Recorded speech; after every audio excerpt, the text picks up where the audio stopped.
اور جج صاحب کا یہ خطاب جو ہے مکمل طور پر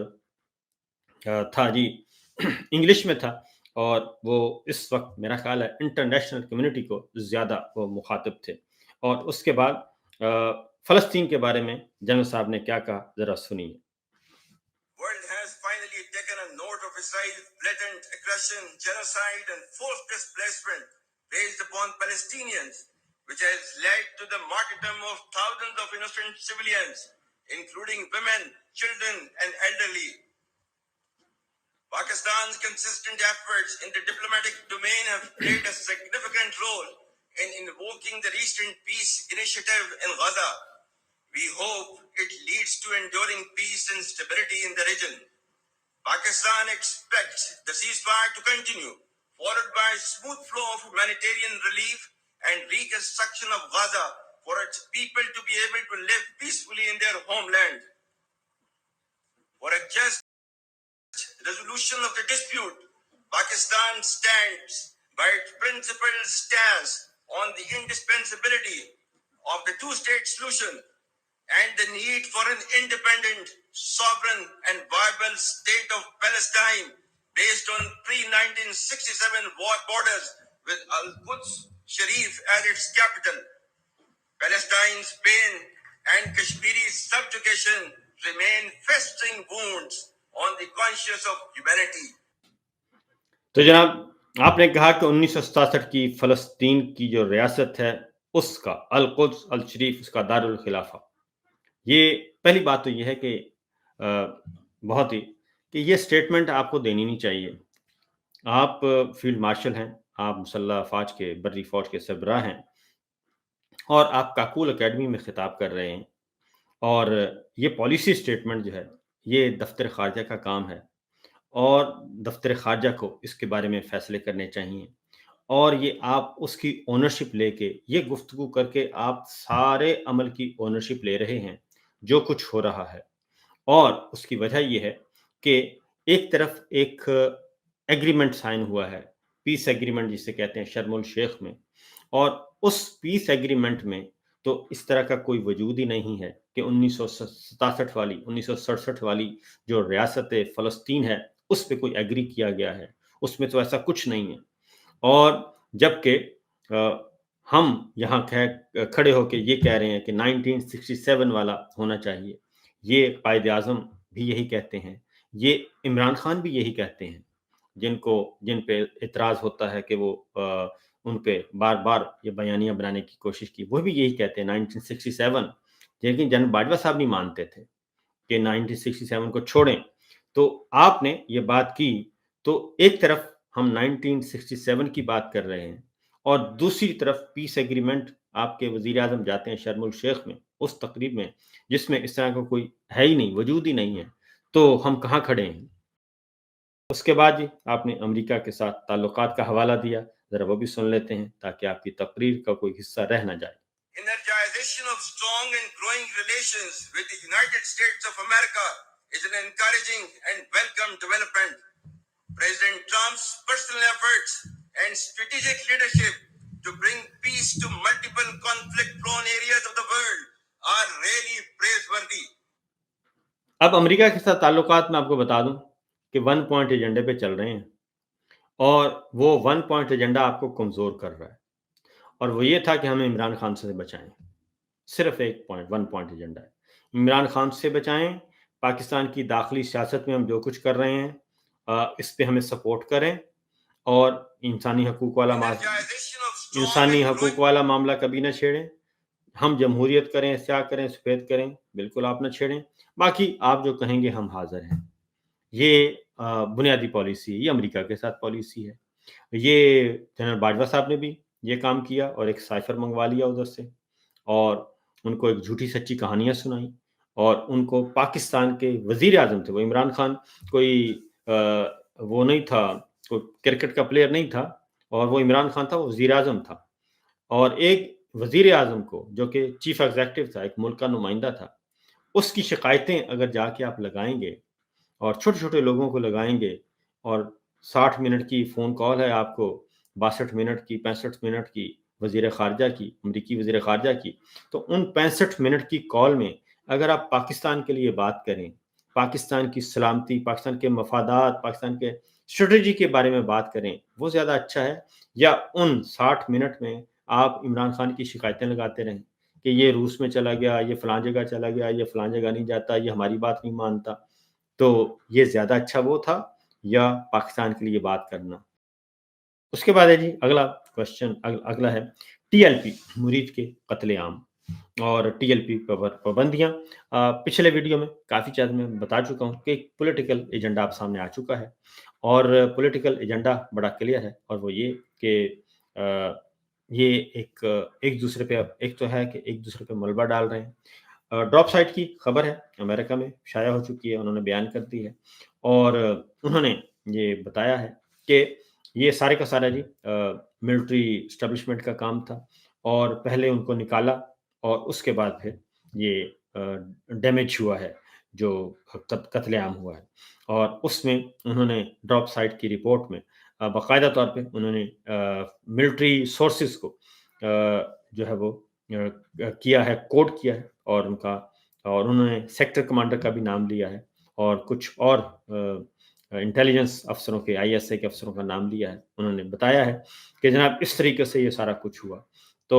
یہ بھی کہ سعد رضوی صاحب تیار نہیں تھے، ہچکچا رہے تھے، یہ ساری باتیں انہوں نے اپنی رپورٹ میں مینشن کر دی ہیں۔ اور دوسری طرف میں کہوں کہ یہ کل رانا ثناءاللہ صاحب کے منہ سے ساری بات نکل گئی، اور انہوں نے کہا کہ کیونکہ یہ ووٹ بینک